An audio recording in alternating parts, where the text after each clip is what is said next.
Hi, I'm Steve Maccabee and welcome to the P-Pod. Just a quick note before we get started. This episode contains safeguarding topics that some listeners might find tricky and it's not suitable for children. Please also be aware that everything we share was accurate at the time of recording, but guidance and services do change, so do make sure you're checking out the latest information. Now, if this episode sparks your thinking, share it with your team, start a conversation, and don't forget to follow the P-Pod so you never miss an episode. Let's get into it. Welcome to the P-Pod.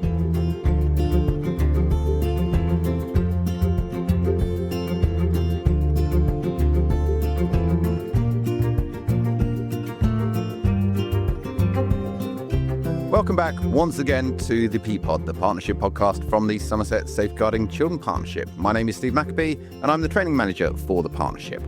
Now, we've been talking for many years now, really going back to 2015, when the Prevent Duty first came out in England and Wales, which focused around preventing radicalisation that could result in acts of terrorism. Now, at the time, back in 2015, there was a lot of publicity about the Prevent Duty, and I think sometimes there's a risk that publicity dies down, but in terms of the need of the requirements of the Prevent Duty, they are still very, very much there. And there is a requirement within that for anybody who works with children or families in any size, shape or form to have an awareness of the Prevent Duty and safeguard those most at risk of radicalisation. So we thought, what better way to cover the topic today than to have a real expert in the field join us. And I'm really pleased today to have join me in the P-Pod today, Kira Baker, Regional Prevent Officer. So Kira, thank you so much for coming on today. It's great to have you come and talk to us about this. Thank you so much for having me. I'm really excited to be here and talk about Prevent. Yeah, great stuff. Well, before we get into the topic a little bit more, could you maybe just kind of explain in terms of your role and kind of where that sits within the bigger structure around the Prevent Duty? Yeah, sure. So my role, the formal title of it is a Regional Delivery Officer for Prevent. And we call that RDO for short. Because we love an acronym. Yeah, we love an acronym. So Regional Delivery Officer, RDO.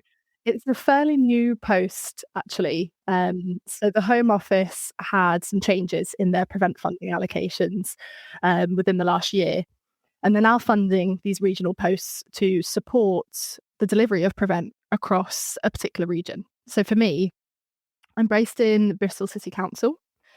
I work alongside Bristol City Council's Prevent Coordinator. So that is the member of staff who's responsible for the delivery of Prevent in Bristol. I sit within their Safer Communities team.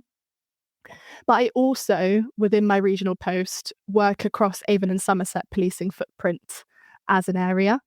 So I support, in addition to Bristol, Somerset Council, North Somerset Council, Baines Council, there's a lot of Somerset councils, and South Gloucestershire Council. So I'm working with all 5 of those local authorities, as well as the stakeholders, multi-agencies that they work with, to support them in meeting their duties in respect of Prevent, basically. A lot of that is building a relationship with those local authority leads in those different local authorities. In terms of how that works kind of typically across a week or a month, a lot of that is really focused on the moment and on the delivery of training and really strengthening the understanding of Prevent for local authority staff, public sector agencies, but also community organisations as well, and community engagement that we can do with parents and carers. And the focus of that really being on how we can increase resilience to extremist narratives and manage risks of harm related to radicalisation in Avon and Somerset. So the Prevent leads in the authorities are responsible for their area's delivery of Prevent. But my role is to essentially come alongside that and bring some of that together. We're all working on similar things, and there's areas where actually we could be sharing our best practice, what's working well and what isn't, and supporting each other and coordinating sort of regional training and regional projects to support in that as well. Yeah, definitely. Well, thank you for that. And we've sort of mentioned the word prevent quite a few times. And to be fair, I think it is something that people are generally fairly aware of. But before we get into the detail, could you just kind of explain, if anybody's new to it really, I suppose sort of explain what prevent is? Yeah, sure. So Prevent is a government programme. Essentially, it's a programme that seeks to reduce extremism through offering people a safe space to talk, basically. Prevent is part of a wider strategy. So it's part of a wider government strategy to counter terrorism, reduce the threat of terrorism to the UK. But the prevent bit of that is the early intervention bit to this strategy. So it's not the criminalising bit. It is to stop people from supporting terrorism or becoming terrorists in the first place. And it kind of does that through three main objectives that Prevent has. So we want to tackle the ideological causes of terrorism, looking at why does terrorism actually happen? How is that linked to ideology? What can multi-agencies, community leaders, faith leaders, what can we all do to increase resilience to extremist ideology? And the second element is crucially that support safeguarding element. It's intervening early, supporting people who are susceptible to radicalisation. And we do that through a programme called Channel. And that really is multi-agency risk management and support. And then the third element is actually enabling people who might have already engaged in terrorism to disengage from that and rehabilitate. So for some people, they might continue getting support from Channel, even if their circumstances have progressed into that criminal space. So crucially, it's a non-criminal space. Prevent, it's not about getting people into trouble. It's about protecting individuals who really need that support and keeping those people safe. Yeah, it's sort of evolved. I know I've seen, actually 11 years now since the Prevent duty first came out. It doesn't really feel like it, but I think it's fair to say it's kind of evolved in that time, isn't it? I think to start off with, it was quite focused around acts of terrorism, which I think I'll be right in saying I got the impression that over time it sort of broadened out and broadened out and broadened out. And there was very much a push going back a couple of years ago now from the government to say, actually, we've got to refocus back to make sure we're focused on radicalisation that could result in acts of terrorism, and that being the real kind of focus, and sort of question actually what does the Prevent duty cover and what it doesn't. So it's got that sharp focus back into it again. Yeah, I would agree with that, absolutely.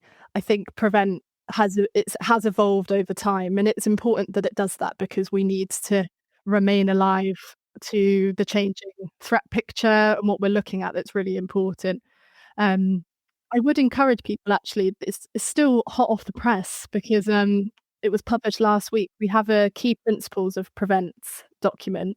It's now been made publicly available. It's not anything new, so it's not creating any new Prevent policy. It's just re-clarifying what already we had as sort of our key pillars of Prevent or key principles of Prevent. So it's a really helpful tool just to revisit and as a reminder of what Prevent is there to do, and really that making it clear that it's to ensure people who are susceptible to radicalisation, to terrorism, committing acts of extremist violence, are supported as they would be under any safeguarding process, under any safeguarding concern. So if we're looking at an individual who we consider at risk of being drawn into supporting, committing an act of terrorism, that's when we should be making or adopting a referral into Prevent.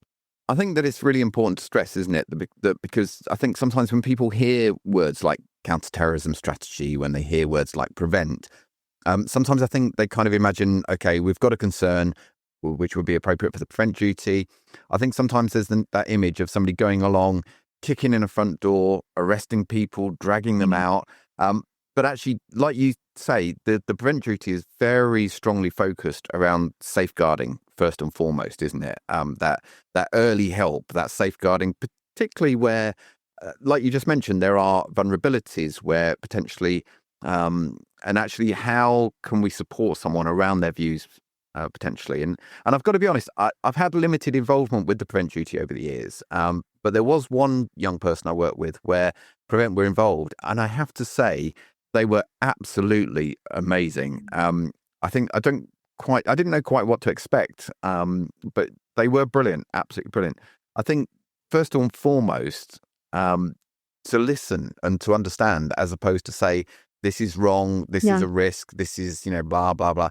They were very kind of focused on, okay, let's actually understand you as an individual. And actually, a lot of the views you've got are really valid, but there's a risk involved with Mm. that people might want to use that passion that you've got to manipulate you potentially. And I was really, really impressed with that. I've got to be honest. Yeah, I'm really glad to hear that and to hear that reflection. I think it could be sometimes it feels a little bit challenging to share positive stories about Prevent or be able to illustrate success of channel support for a channel.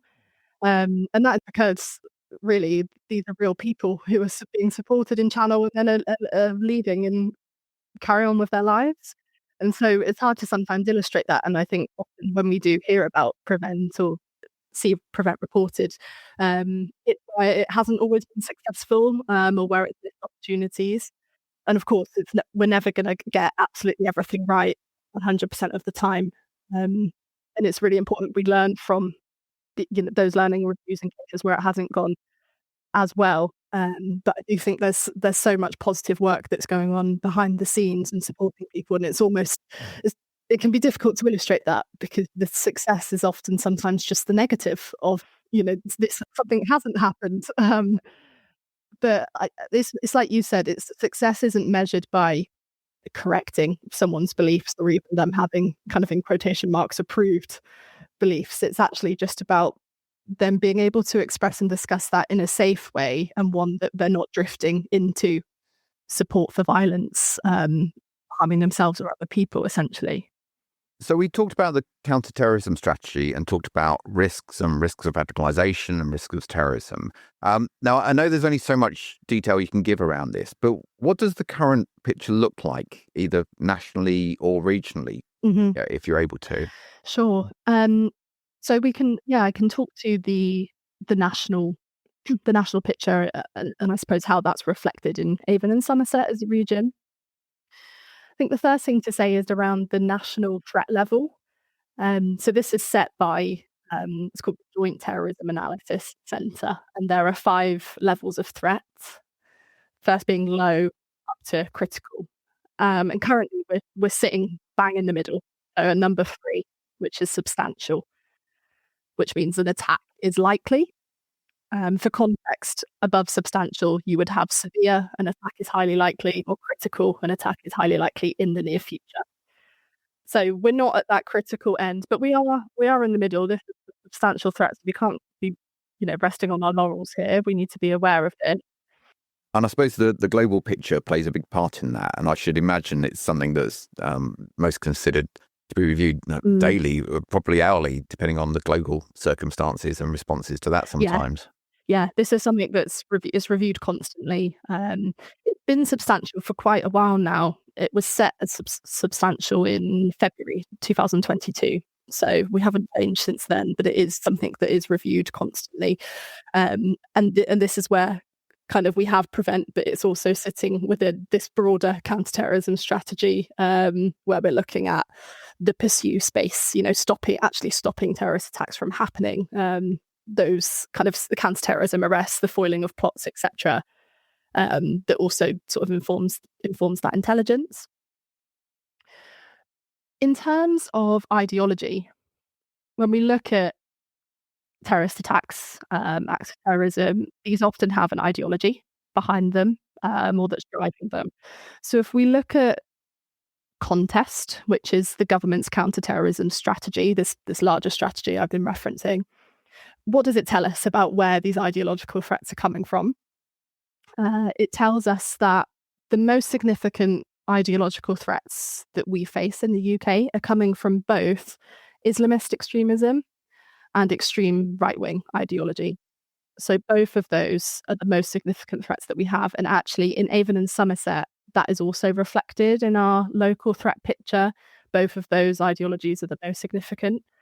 I think actually in Avon and Somerset and in some of the southwest, we see that split, but we actually see more referrals into Prevent for an extreme right-wing ideology than we do for an Islamist extremist ideology. And that is slightly different to other regions in the country.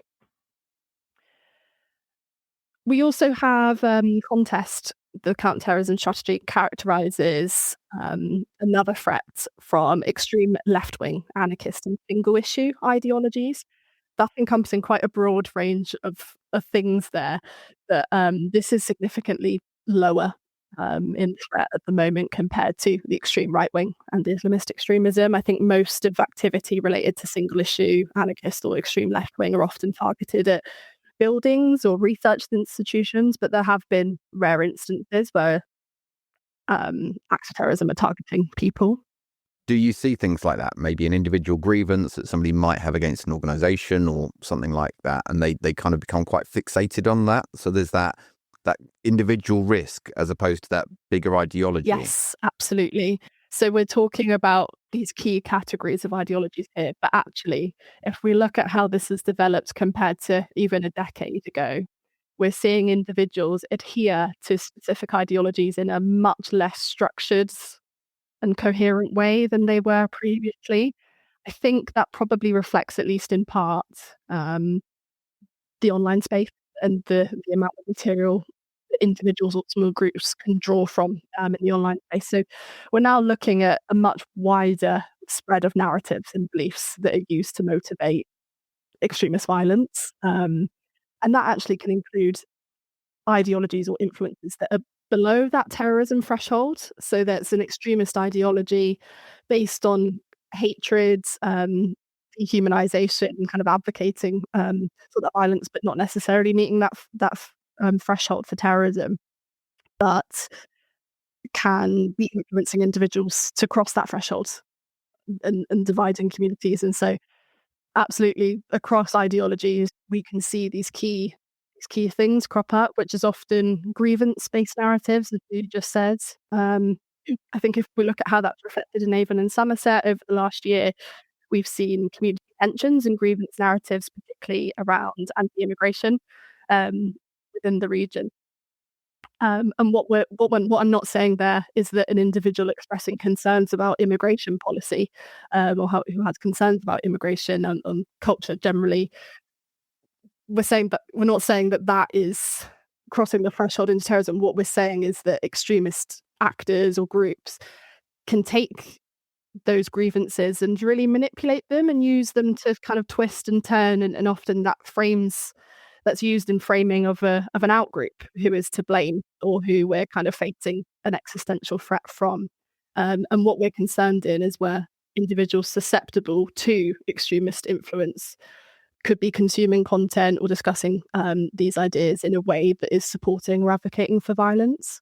Yeah, well, can we pick up on that then? Obviously, we talked about this being very much framed in a safeguarding sphere, and you talked about vulnerabilities just now and susceptibility. Do you see things, common themes around people who may be more susceptible to radicalisation? Yes, we can talk about that actually in terms of this. I think first, in terms of the language that we use to explain that. So when we talk about radicalisation, we're talking about a process of a person legitimizing support for or the use of violence, essentially. We're not talking about someone who has views that we might disagree with in terms of our personal politics, or even someone with extreme ideas about something. It's about that movement into supporting violence that is really quite worrying. And so we can look at, why is it that some people have extreme ideas but would never go on to do anything about it? And why are there others who do and do go on to do something about it? But there's a difference there, because, like you say, people have different views. That's great. Mm-hmm. Like you said, we're not saying everyone has to have the same views here, and actually different views within society are quite healthy, I think, as long as you can discuss those, you can challenge those in an appropriate way.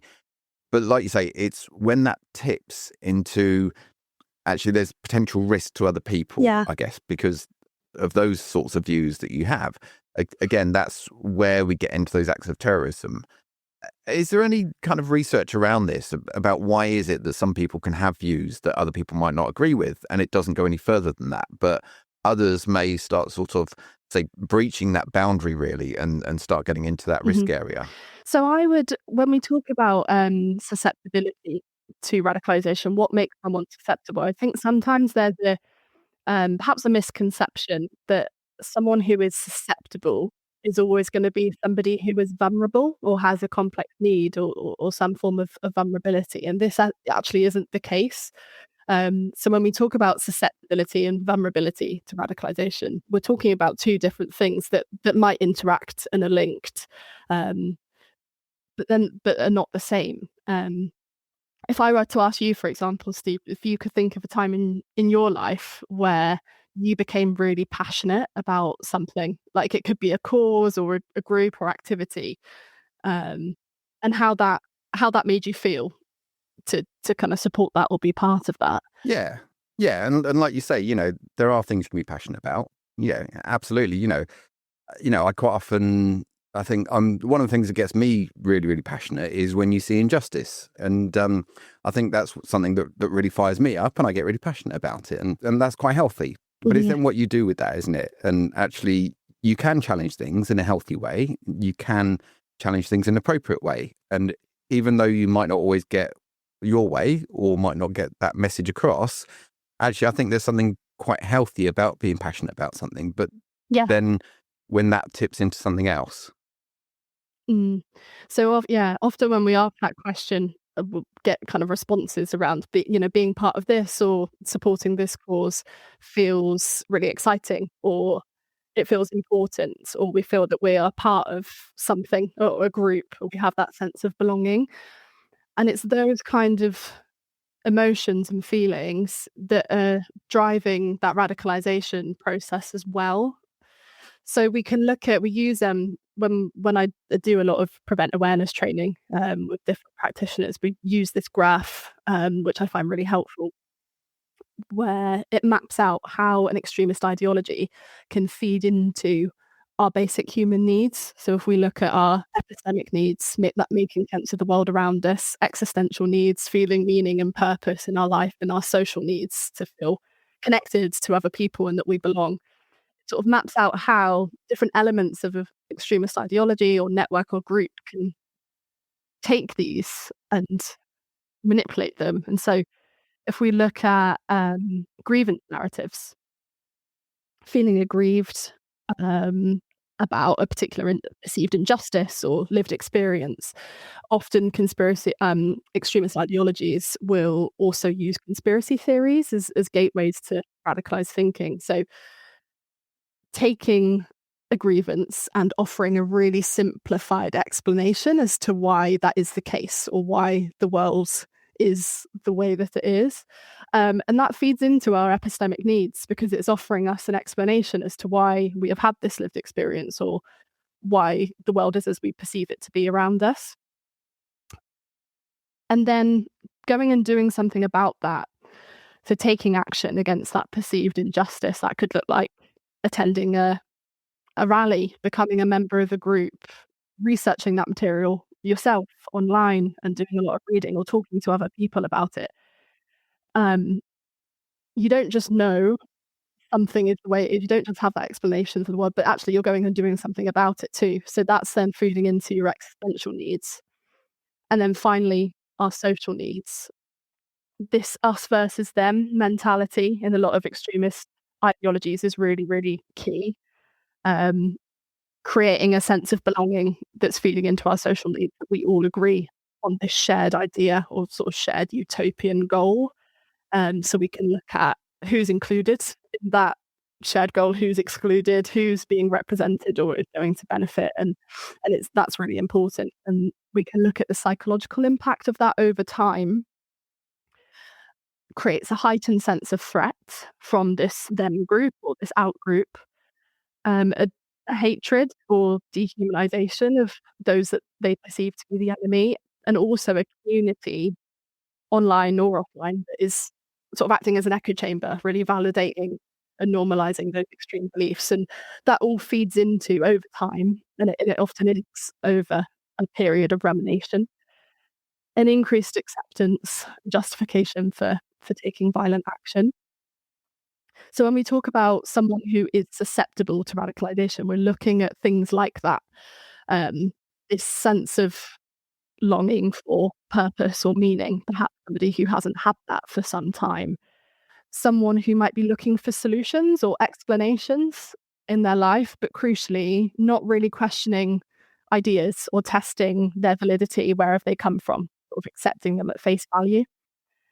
We talked about grievance narratives, that sense of injustice, that's really key. Someone who might be easily influenced or controlled by a group around that, and even kind of a desire for excitement or adventure. Actually, someone who's just looking to do something a bit different and something that feels exciting. Someone who might desire status, or a desire for change in society or politics, moral change. So those are all things that we might see as susceptibilities. But then in terms of how that might interact with a vulnerability or a complex need, we can then sort of contextualize those same push and pull factors when we look at vulnerabilities, but it's not something that there's necessarily a causal link for. If that makes sense. Yeah, no, it totally does. And I think that's a really important way to look at it. Like you say, you can have, you can have a belief, and that's fine. A lot of people, everyone has beliefs about something or other, but then it's that bit that sits on top, the wider context of somebody's life that sits on top of that, in terms of, like you say, that sense of belonging, that validation, everything else, and potentially make somebody vulnerable to them, where you can be exploited. And I think, we'll talk about online sort of space in a minute, if that's all right. But I'm just thinking that more and more we hear about that polarization within society and social media and everything else. And you mentioned there, some go and look for something online. I wouldn't know, but I would suspect that you could probably find a forum somewhere on pretty much anything to validate your views. You'll find it somewhere. I can guarantee it, across the world, and that, so even if you're seeking that, but actually these days you don't even need to seek it. It comes to you a lot of the time, and the algorithms will kind of lead you down these paths. But if you are seeking that, I think it would be quite easy to find that validation, or people find you to give you that validation. And that's where the vulnerability comes in. Yeah, it is that, as you described it, that two-way street of being able to easily access material or communities to this, but also those who are looking for you as well. And it is something that's reflected in Avon and Somerset, but also nationally as well. We talked about ideology and sort of the current threats around ideology, but when we actually look at methodology too, the most likely methodology we're now seeing is self-initiated terrorism. So by that, I'm talking about individuals, or perhaps small groups of individuals, who are, yes, still inspired absolutely by terrorist groups and extremist organizations, but they're actually acting on their own. So without that direct membership or support from one set group. We used to, I think there was language before around kind of lone wolf terrorism or lone actor terrorism, but we're kind of moving away from that terminology now. But I think this is really, it has been something exacerbated by the online environment, how kind of it facilitates the sharing of material, that validation of thoughts and ideas, as you said, that are easily accessible to lots of people. So we're seeing that, and I think that also feeds into the increase in prevent that we have seen around mixed or unclear ideology too, because individuals who are susceptible, consuming media online, or being potentially targeted, these groups will target their propaganda exactly at these things and feed into and manipulate those needs, are taking bits and pieces from lots of different, actually sometimes conflicting ideologies or groups too. Yeah, that's what I was wondering earlier when you mentioned that, how there's lots of bits which are quite fragmented now, and there's no clear, definitive ideology. And I think we see that a lot. I'll be honest, I've met, thankfully not too many, but I've met a couple of people in my life who I've not seen for a little while, and then you get back in contact with them. And I've got one person in particular I'm thinking of, and he was a kind of flat earth conspiracy theorist now, who will question everything and anything and get really heated. In fact, I've unfriended them now on Facebook, but they get really heated about things when you're thinking, I don't know how you got to that point. I really don't. Last time I saw you 10 years ago, actually, you're a very rational, very logical person. And now you're getting really heated about the fact, I don't know, the fact that birds are spying on us and that sort of thing. You know, you just think, how have you got to that point?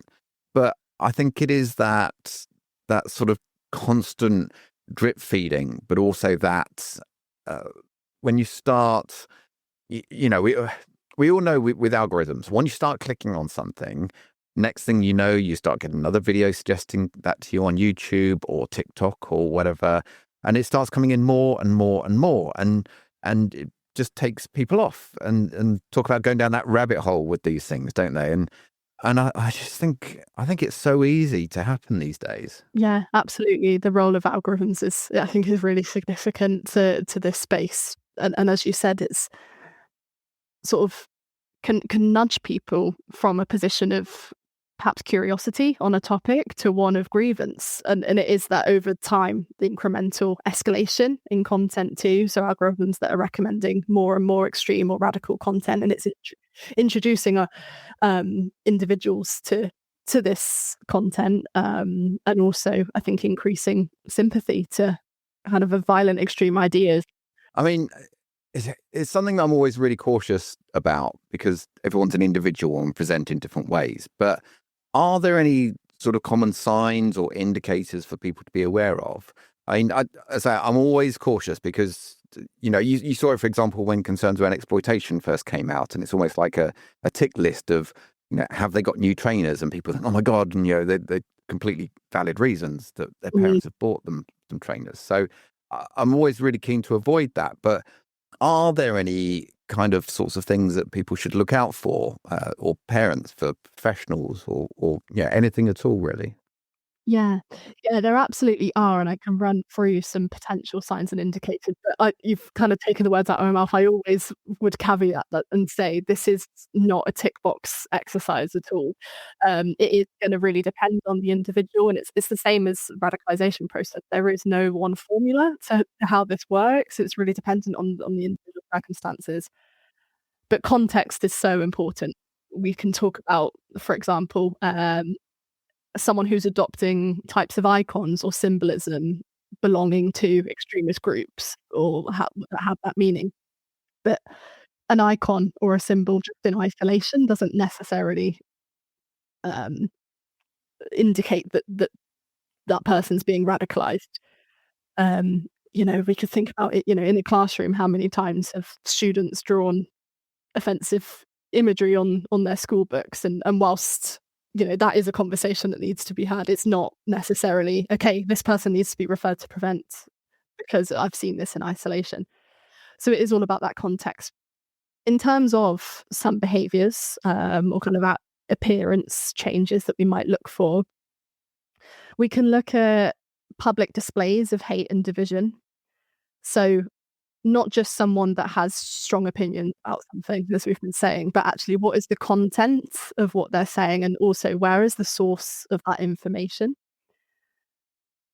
We might look at individuals who are attending in-person meetings of an extremist group or a speaker, promoting their ideology and sharing that with other people, or kind of conversely, we might see someone who becomes suddenly secretive about their activity and become very quiet. When we look at that rigid or binary thinking, we're not just talking about normal adolescent rebellion or arguing really fervently in defense of our beliefs, but it becomes more of a concern if someone is closing off empathy for others and rejecting sort of any sort of nuance in a discussion, and then I think probably most obviously glorifying violence or justifying acts of violence. We might see kind of more explicitly an endorsement of violence or an endorsement of martyrdom. So dying in defense of your beliefs and achieving martyrdom sometimes comes up. Individuals expressing grievances, that sense of victimhood, feeling persecuted, embracing conspiracy theories. you have those classic, it comes up the same with other forms of exploitation when we look at withdrawal from family and friends or changes in behaviour that are not usual for them. Again, context there is really important. Perhaps someone who's suddenly become disinterested in subjects that they might used to have enjoyed, that don't align with their ideology, but they're now sharing. So that might look like someone who refuses to mix with certain groups of people, or might be actually be engaging in harmful behaviours or violence towards certain groups of people. Someone who might be becoming increasingly angry or intolerant, increasingly argumentative. And then you kind of have indications around if an individual's talking of travelling somewhere for a cause, or having unexplained foreign contacts that would need further exploration, or if you knew that there were parents or family members that had travelled abroad to conflict zones. We see that in cases we look at too. So that's some of them. And then you've got obviously your online behaviours. This one's always really tricky. You can say, someone spending an increasing time online, phone. That's everybody. When we talk about people becoming moody or withdrawn, I'm thinking people are probably listening to that thinking, that's my teenager. But it's that change, isn't it? And I think we see that with real world life, but online world as well. Sorry, I interrupted you there. No, not at all. But yeah, I think, spending increasing time online, I think everybody is. It's more around kind of what material are they accessing online, becoming secretive about that potentially, but also conversely sharing material, I think is also something really key in the pursue space. So outside of prevent, actually in that criminal space, we're seeing increasingly a trend, unfortunately, of young boys in particular, under 18, who are being convicted for terrorist offences for sharing extremist material, sometimes unwittingly, without knowing that that's an offence. So we absolutely don't want to be seeing people go into the pursue space. We want to be able to intervene before that and kind of encourage that critical thinking, digital literacy and resilience as well. Yeah, and I'm just thinking as well, and it's like so often it's coming to you. I'm thinking just a few years ago now. I think this has only happened to me once, and it was a few years ago now. But I think it was on Facebook. I can't remember if it was sent to me by somebody. I don't know whether it was just it suddenly appeared in my feed, but it was a video of a bit of a beheading, and this was sort of before AI sort of really evolved. Even going back a few years ago now, and for me, it was one of those that I saw and I was like, oh, what's this? And where's this going to go? And then all of a sudden I was like, I realized what it was. And it's like, God, I just got to get off this quick. And I reported it. I don't even know. I've got a feeling they came back to me at the time to say it didn't breach their standards. And I thought, well, how can it not? But I think that's the risk, isn't it? That it's coming to you these days more and more. And if you don't, if you don't know, then you might think, oh, I might share that and I might send that on to somebody else. And then we start to get into really difficult territory without even realizing it sometimes. And all that, like I say, the bigger kind of ecosystem, that echo chamber around you where people are agreeing with you. And it just like, it just exasperates that and builds that up. Yeah, absolutely. I believe there's been a new pilot. It's outside of prevent. It's kind of sitting more in that pursue space, I think. But Action Counter-Terrorism, or ACT for short, another acronym.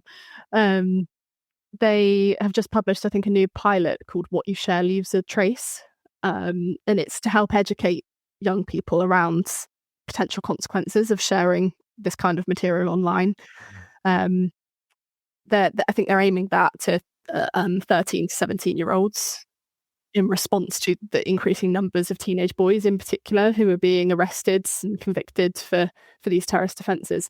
I think they're using that sort of TikTok reel style delivery to actually target that and use some funding to be able to get that out there. So it's a start, and hopefully, it's a pilot, so hopefully they can get some positive feedback or outcome from that. But it's all about that, the education and awareness, because it is often unwittingly individuals sharing that on, or perhaps being targeted by others who do know, encouraging and then share that on. Yeah. I'm just thinking about that preventative space as well. I'm just thinking now in terms of the prevent duty, people hear the phrase more and more now around notice, check, share. When we think about the prevent duty, what does that actually look like for people on a kind of day-to-day basis? Are there any kind of examples you could give where you can see that route? Yeah, so notice, check, share, that is the procedure we should be applying if we've got a concern for an individual that they're at risk of becoming involved in or supporting terrorism, essentially.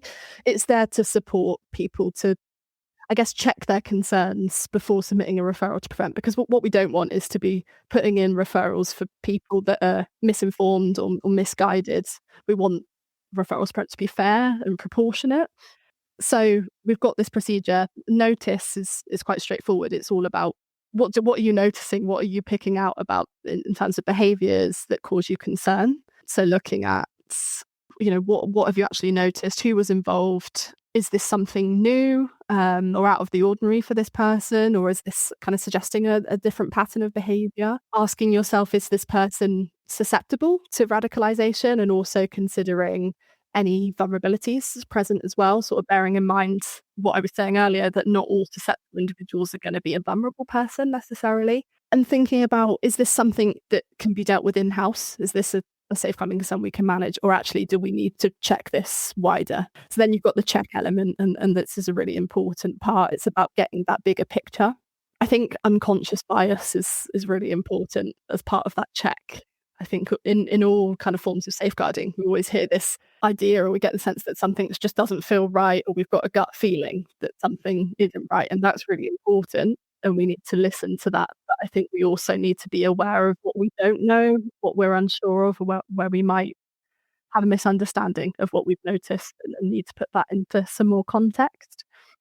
So check is all about seeking supervision. So we'd be checking with our line manager, a designated safeguarding lead or equivalent in your organisation. You can check your concerns with actually a prevent lead in your organisation, and not just in the local authority, but for example, if you're someone within healthcare, there'll be a prevent lead. If you don't know who they are, then speak to your line manager or your DSL and find out who you can go to. And when you're checking, we're thinking about what other information do we need to potentially gather here? What do we not know? Is there any other information that's come to light? Have other people we're checking with noticed a change in behaviour as well? Is this something that others are showing? If they're under 18, what do their parent and carers think? Are you checking with them? Are we checking with the person themselves? Because in some cases we might not be, it might be inappropriate, or there might be a safeguarding risk. But if we are checking with them, it's about approaching it in a really kind of open way, avoiding fact correction, avoiding debates, but acknowledging that this might feel like a sensitive topic or a misunderstood topic. So, asking those classic open, non-leading questions around what caught their attention on this idea or on this group or influencer. What do they think about it? Who do they talk to about it? What do they find trustworthy online, for example? Or, how are they checking what's real? And if we're then checking concerns with those individuals and this is decided that it's relevant prevent, we then got the share, which is making that prevent referral. All referrals to prevent are now standardised, so they're all made using the national prevent referral form. So you can find that usually every local authority will have a copy of the form on their public-facing website. So they should all be having that, but it'll also be available on gov.uk or Act Early website. The form is fairly straightforward in terms of what you need to fill in, and that then is sent to, for Avon and Somerset, it's sent to Prevent Avon and Somerset Police. But again, depending on the area you're in, it might be a different contact email you need to send those to. In terms of, I guess, how that would look in practice, as you say, how we would use notice, check, share. If, for example, we were working with an individual, let's say they're a young person, who is fascinated with weapons, different kinds of guns, different kinds of weapons, and they're just completely fascinated with how they work, sort of the mechanics of them, the history of where different weapons have been used. That's what we've noticed as the first part of that process. Although that might not be something everyone's interested in, not necessarily normal for everyone, it's not really an initial concern, someone who's just interested in different weapons and the history. But we might just want to check check that, make sure there's no other further information. So in that case, I think it would be safe or appropriate to engage in that conversation with the young person. If they're interested in it, let's have a conversation about what is it that fascinates you? Where do you research around this stuff? And you do that and you find out, or they share with you, that they actually research weapons on the dark web or on encrypted platforms where there isn't any moderation. And they shared that there have been individuals in those groups who are sharing information or sharing links as to where they can get these weapons from. That is indicating a bit more of a concern. I think it's raising our risk there.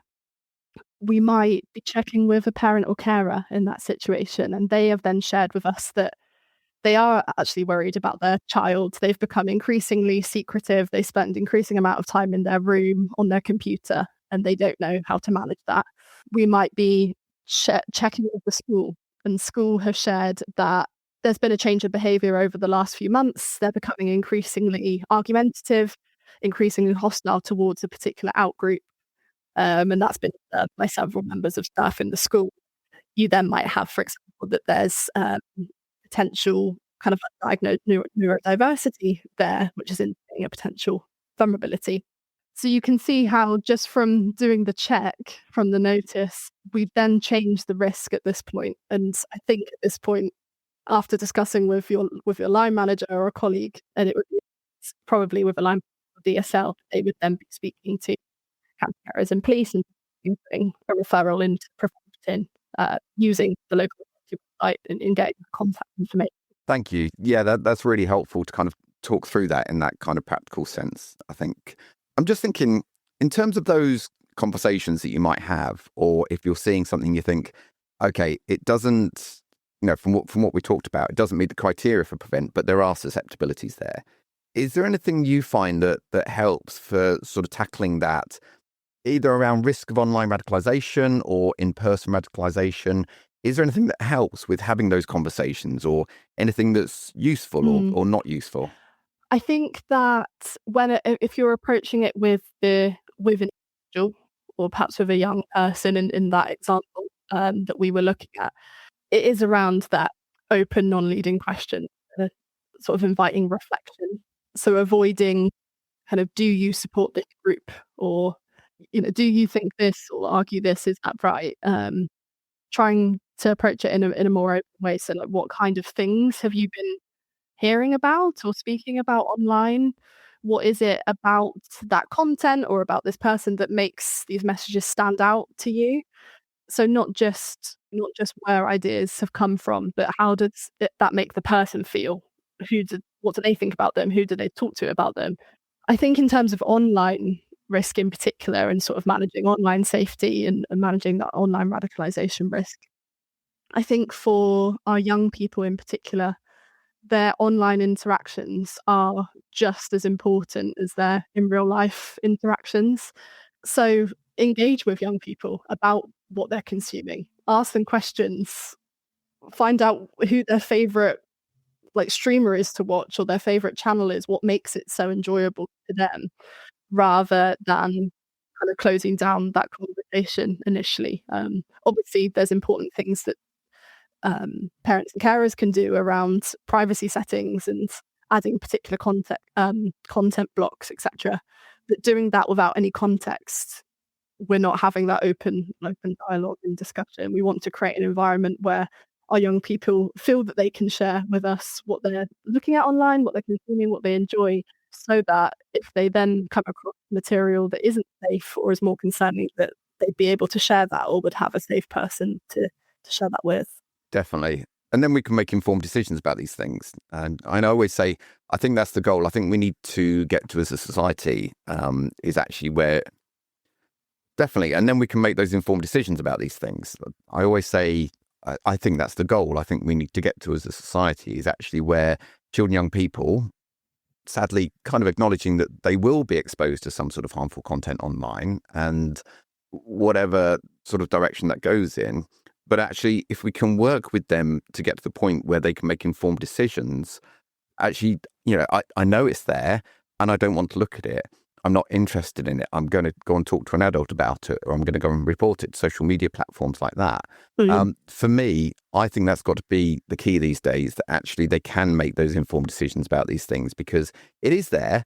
And when they come about it, across it at some point or another, whether they're looking for it or not, or whether it's out of curiosity or whether it's actually comes to them, I think, for me, that's the goal, is actually where they can make those informed decisions, knowing it's there and that they can access different forums, different chats or whatever it is, but choose not to. And I think that's my, sorry, I got on my soapbox there all of a sudden, but I think it's important, like you say, shutting down and not applying blame and stigma and all these kind of things, because actually that's just going to shut somebody down. But if we can have that conversation, then surely it can only be a healthy thing, I think. Yeah, absolutely. And also, it helps in terms of the opposite of that case study that we looked at, being able to have those open conversations. It then avoids just us making essentially an assumption about what we've noticed or stigmatizing a particular behavior, when actually, with a bit of further exploration, we realize this isn't something for prevent. We don't need to make a referral to prevent in this case.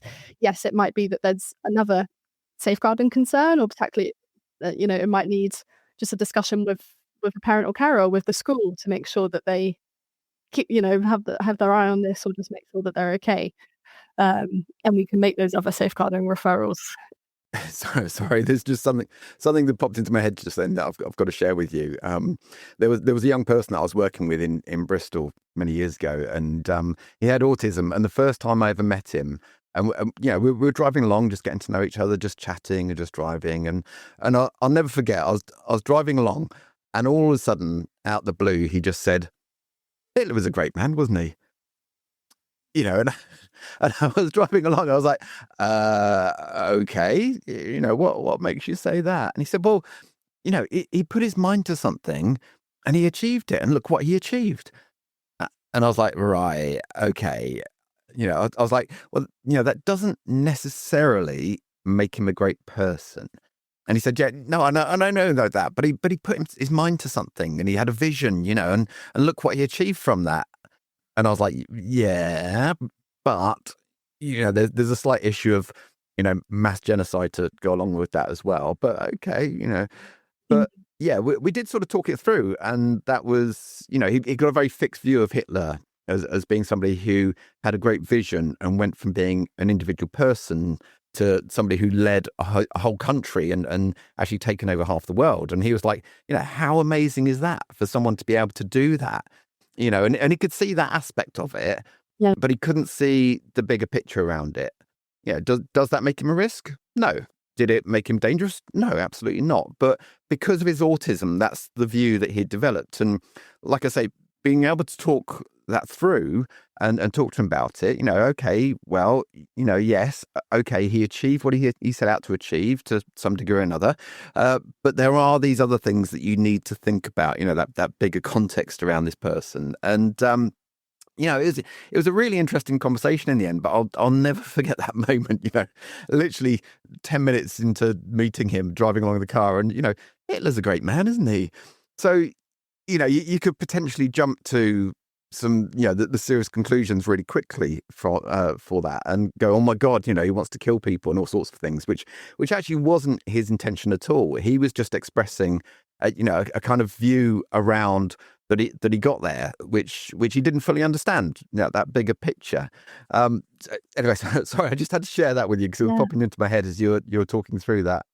Yeah, I think that's a really good example of that. And exactly. We have special interests. People have interests that might be controversial or need that exploration, but it doesn't mean that they're supporting or advocating for violence or at risk of doing that. If you were following up in that conversation and actually they were expressing sympathy for the historical act of genocide that took place, and how that feeds into today and their views on it, but that's obviously not there. And so you're just picking up on a conversation around someone who's interested in leadership style and policy. Yeah, it's a good example. Yeah, it was an interesting conversation, I've got to say. So just kind of going through that then, the last part of that is about share. And the other thing I think with the prevent duty that you mentioned right at the start that people may have heard of, but again, may not really know what it is or what it looks like, is the channel panel. So could you just kind of explain what the channel panel is and how that kind of early intervention works in Yeah. practice? So channel exactly is that it's where we offer that specialist tailored intervention for people at risk of radicalisation. I won't go through kind of the whole referral pathway process for someone to get to channel, but if we just imagine that someone has made a referral for an individual, it goes to Counter-Terrorism police. They complete a pathway assessment. If it kind of meets thresholds for an initial assessment, then it goes through a secondary assessment. And if they reach the point where actually they're making, it's called a Section 36 decision under the Counter-Terrorism Security Act, that there is, they suspect into a belief, so a belief that this person is at risk. It will then go to a channel panel. So the channel panel it's a statutory safeguarding body. So it consists of those key agencies around that individual to assess the risk and essentially design a support plan to mitigate those risks. It's much like any safeguarding meeting. If you've been a part of child protection conferences or child in needs meetings, it's much like that in the sense of you've got the key people in the room around that's relevant to that individual. They're looking at the risk and putting together a plan. I guess it depends on the nature of the individual who attends that panel, but it will likely be a counter-terrorism case officer with the police, potentially children or adult services, education, healthcare. You might have prison or probation if that was relevant, housing, etc. It really depends on the person.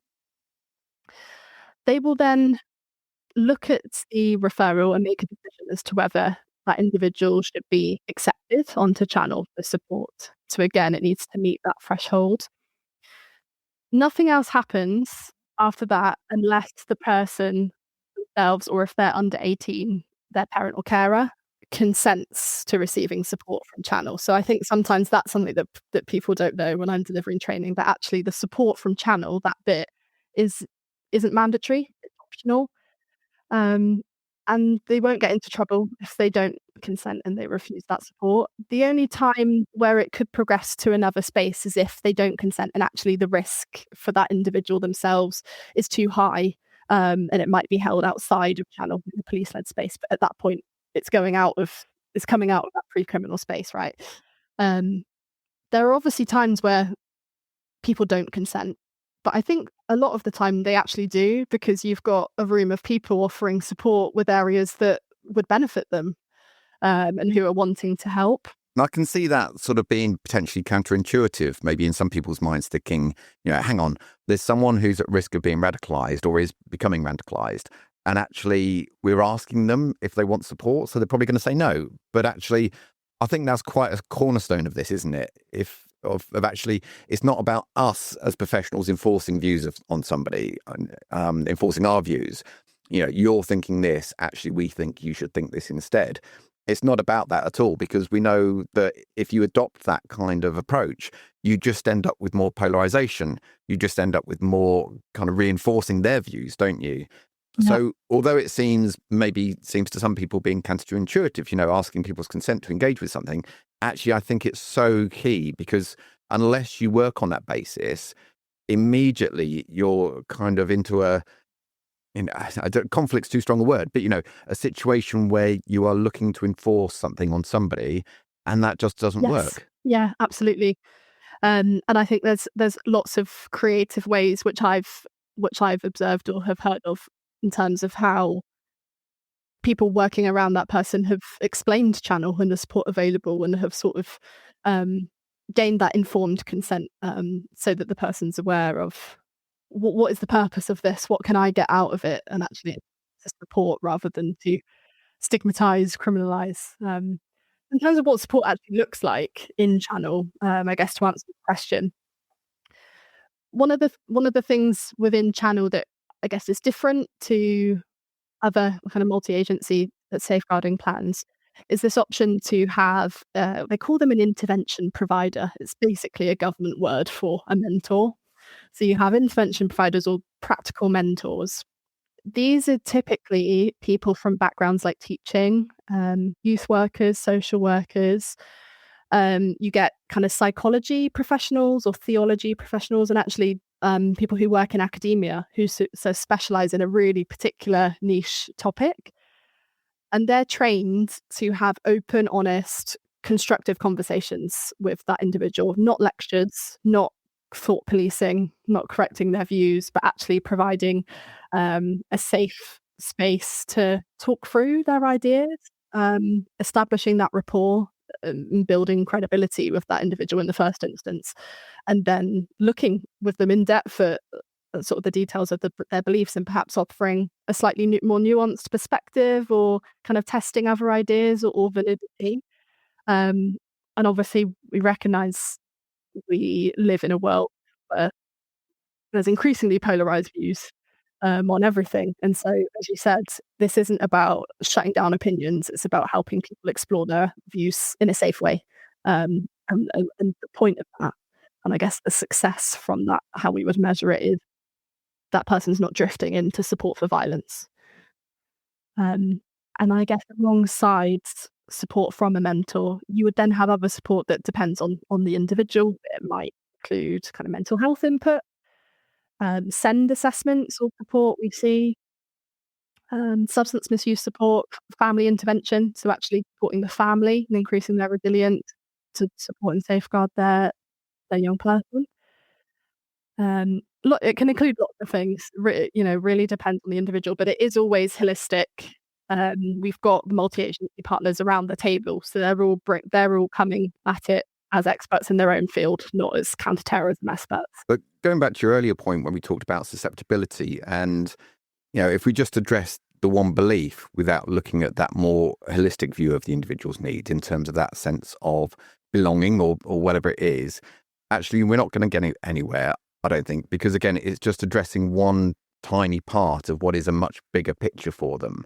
Mm-hmm. So I think it's so important that everyone is able to come together and look at that big picture and go, well, there are these views that they have, but the context to where we are now is because of X, Y, and Z.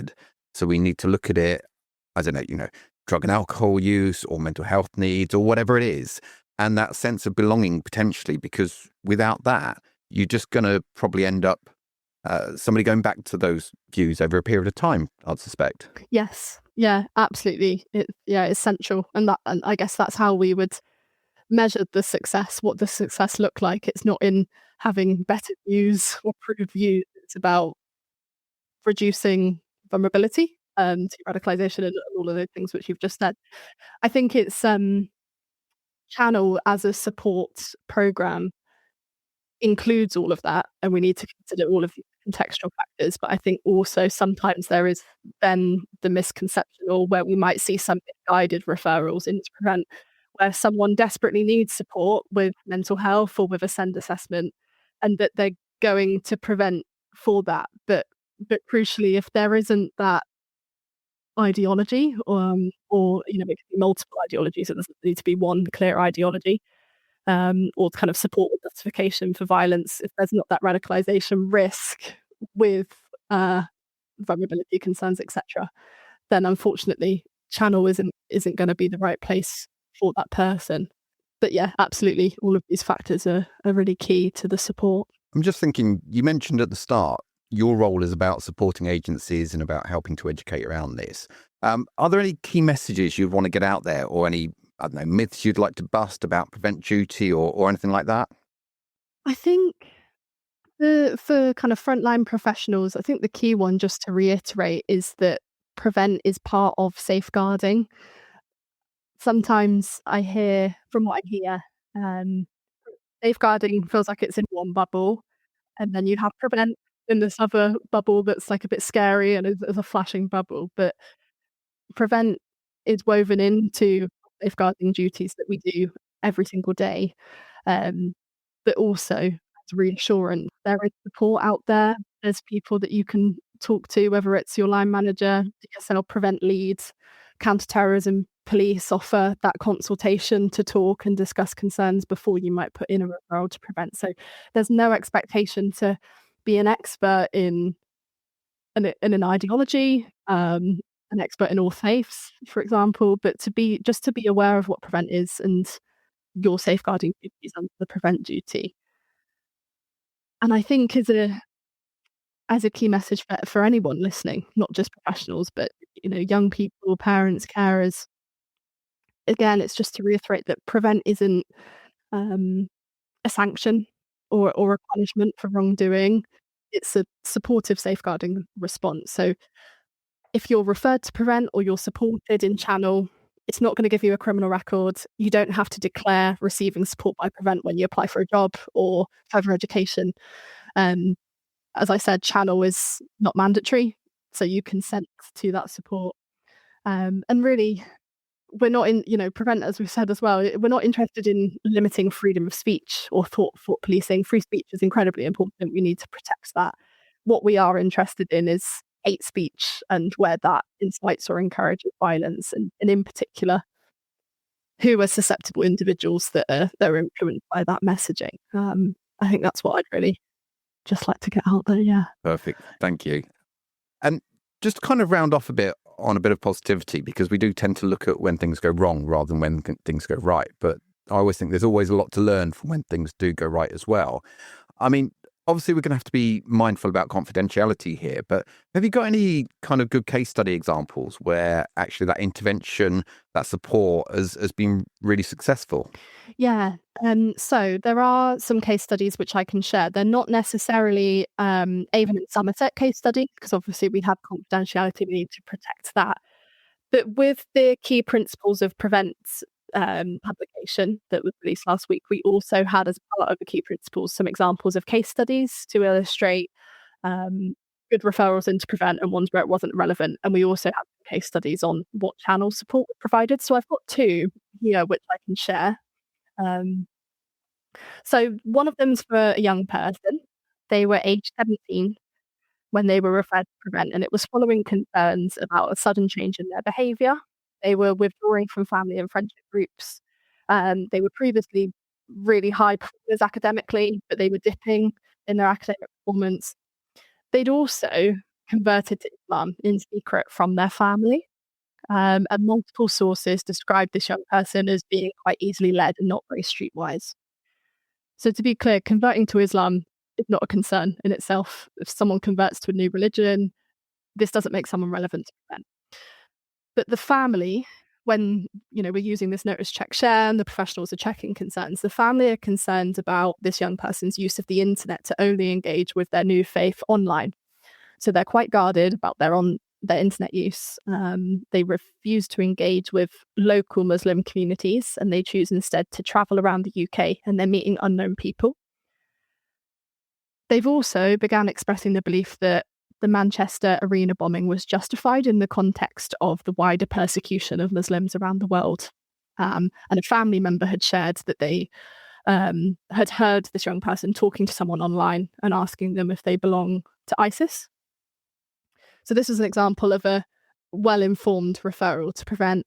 This person was accepted onto channel for support, and they met with an intervention provider, or this mentor that I was explaining earlier, who I believe was an imam or a local imam that was part of that channel intervention providers that we have listed. A lot of them are experts in their faith or faith leaders. They had several sessions with them. They were able to explore their beliefs and address some of the concerns. So really looking at scripture, looking at language and context, having those open discussions. And they also provided sessions with the wider family to help them understand Islam, as this person had converted. The family were not Muslims, and build more of a positive family dynamic. I then have an adult example. So this is someone who was 42 years old. They came to the attention of local policing, and when they were arrested for threatening violence against minority communities in public. Police made a prevent referral when they found that this individual also owned flags in their home with Nazi symbolism. There were concerns raised about their online behaviour. So they were posting that they wanted to recruit people to the white supremacist cause and fight back against religious and ethnic minority communities that this person referred to as invaders.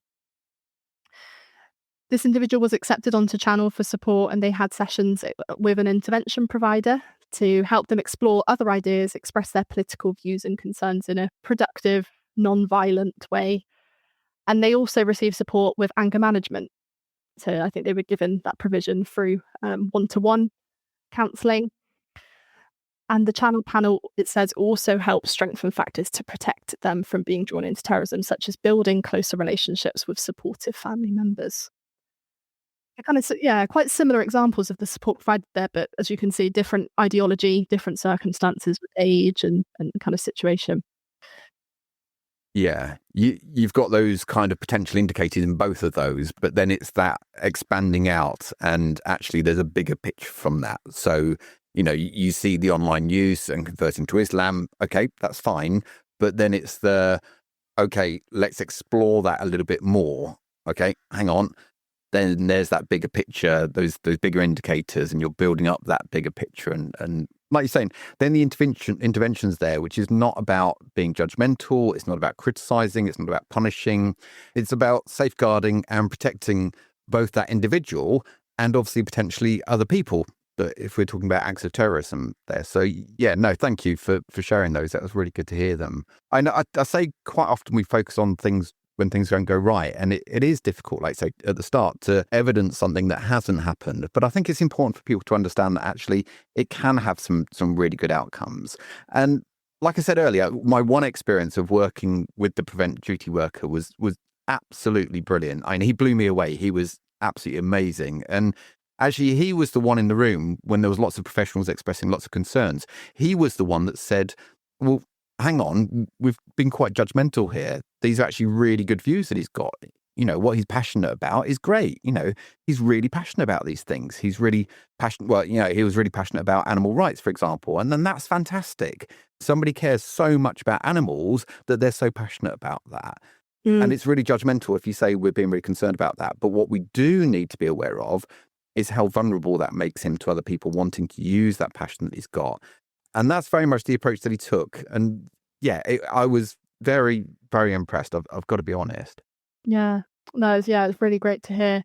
And like you say, what leaves them open or vulnerable to in terms of how that's exploited, that's exactly what we want to see as positive outcomes from the intervention, is that this person has meaning, has belonging, a sense of community, that they're able to look at information and look at what we track, how we can look at sources of information, essentially, what's valid, how we question that. Great. Thank you for that. Well, I guess to round off, as always, if anybody wants to find out more, I know there's a lot more support, a lot more information available now around the prevent duty and the consultation lines and websites. You mentioned the ACT website as well previously. So if people want to find out more, where's the best place they can access information or resources or training available, that sort of thing? Yeah, so there is loads, as you say. The first point of call would be if you want to revisit any information on prevent duty or contest, so the counter-terrorism strategy. All of that information is available on the government website online. We can share the links all around that. You've got, for example, Get Help for Radicalisation Concerns is the title on the government website, and that provides Home Office guidance on the Prevent programme. You've got the Key Principles of Prevent that's now been published, so really clearly outlining the 5 key principles that make up Prevent. Act Early is a good website, so that includes advice on how to spot signs of radicalisation. It gives some advice around holding conversations, and also includes details on how to report concerns where you go. In terms of training, you've got the Home Office e-learning is free, available to access on the government website. There's a session on prevent awareness, prevent referrals. I think there's a refresher on there, and also channel training for anyone who's due to attend a channel panel. You can complete that training, but also speak to your line manager about what additional input might be available. It might be that it's the regional training that I offer, and that will be shared across networks, or it might be that there's someone in-house who's also delivering that training in your local authority or your organisation. In terms of signposting, where you're reporting, where you're doing that share, you've got your local authorities' public-facing website should have all the relevant information on accessing the Prevent Referral form. You've also got that Act Early, gov.uk resource. Educate Against Hate is a really good resource I'd recommend. It's government approved and it's for education settings, but they also have separate tools and resources for parents and carers as well. And it's just really helpful. There's so much on there. So I'd definitely give that a look. There's a report by Crest and it's about autism and extremism. The authors are Nadine Salman and Zainab Al-Attar, and I can share a link with you, Steve, as well to share with listeners. It's just got some really good information about autism and extremism and kind of crucially what we were saying earlier about understanding how something like neurodiversity might contextualize the same push and pull factors, but there's not a direct causal link between someone with autism and being more at risk of radicalisation. Going Too Far, again, is a really good one. It's got resources on there, informing guided work with young people built around critical thinking skills, around online content where they can identify extremist content. And then you've got the kind of things I shared earlier, the pilot that Counter-Terrorism policing are launching around kind of potential consequences of sharing terrorist material online. But you've also got a new government resource which they've just published, I think, during the February half term, called You Won't Know Until You Ask, and that contains some resources and material on how to talk to your young people about what they look at online in a supportive, curious, open way. So I can share all of these with you. There's lots out there, but I'd say those are the key ones. Yeah, that would be brilliant if you could. And as always, we'll put any links in the episode description. So if anyone's panicking quickly, trying to write everything down, don't worry. It'll all be there in the description for you. And just in terms of the e-learning that Kira mentioned a moment ago, you can also link through to that through the SSCP training page. That link goes directly through to the government website. And also on the SSCP website, we've got the Report of Concern link at the top of the page. And you can click on that and it will take you through to information about the Prevent Duty, as well as making referrals under the Prevent Duty and information about that as well. So do check that out. So Kira, thank you so much for spending that time with us today and going through all of that. I think it's really insightful and really interesting, because you quite often hear these things, but actually sort of properly understanding them is something quite different to that. So yeah, thank you so much. I really, really appreciate you taking that time to come and be with us today. Thank you. I've really enjoyed it. Thanks for having me on. Well, thank you so much, and great to speak to you, and I'm sure we'll be in communication. As always, if you would like to find out more details on the topic discussed in today's episode, please go to the SSCP website at somersetsafeguardingchildren.org.uk, or by following any of the many links in this episode description. Now, if you enjoy listening to the P-Pod, we would really appreciate it if you did take that bit of time to follow or subscribe to us on your chosen platform, or even better, leave a review and let other people know about it. And be sure to let your colleagues know about this podcast and encourage them to come and join us here as well. It really does help to spread the word. Now, if you have any questions or comments arising from today's episode, or would be interested in being involved in future episodes, we would love you to get in touch with us at thepod@somerset.gov.uk. Once again, I'd like to give a huge thank you to my guest today, Kira Baker, Regional Prevent Officer, and as always, I'd like to thank you for listening. My name is Steve Maccabee, and I'm the Training Manager for the Somerset Safeguarding Children Partnership, and I look forward to you joining us again next time at the P-Pod. Let's work together to help keep children safe.